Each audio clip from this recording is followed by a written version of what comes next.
Variance breakdown, what are the types of breakdowns and why do they matter? Your variances can be broken into, obviously, your matches where you had what you thought, your overages where you had more than you thought, and your shortages where you had less than you thought. Obviously, your match is your ideal scenario. Overages, though, and shortages have a different impact to your business. A shortage obviously will lead to a potential missed sale. It's not available for stock for in-store or omni-channel. It could be a rejected sale.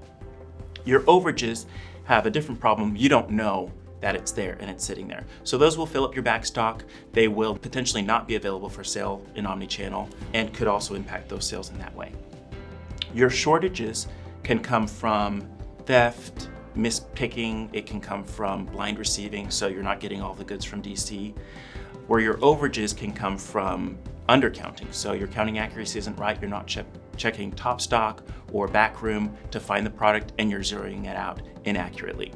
Each one can have a different impact on your business, but they both are important to really solve and improve. Depending on what you're trying to change, different solutions can address your shortages or your overages. The second level of variance breakdown is your digital sales risk. So looking at the extreme examples of your shortages and overages and how they impact your sales.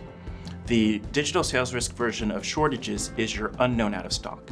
You thought you had some, but you have zero. That single measure is going to be one of the biggest impacts to your omni-channel.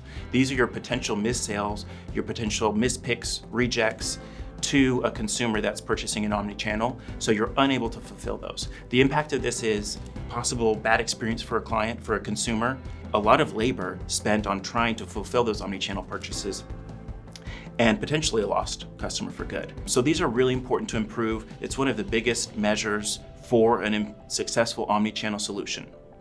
Your overages, the digital sales risk of the version of your overages is your unknown in stock. And these get a lot less attention than your unknown out of stock.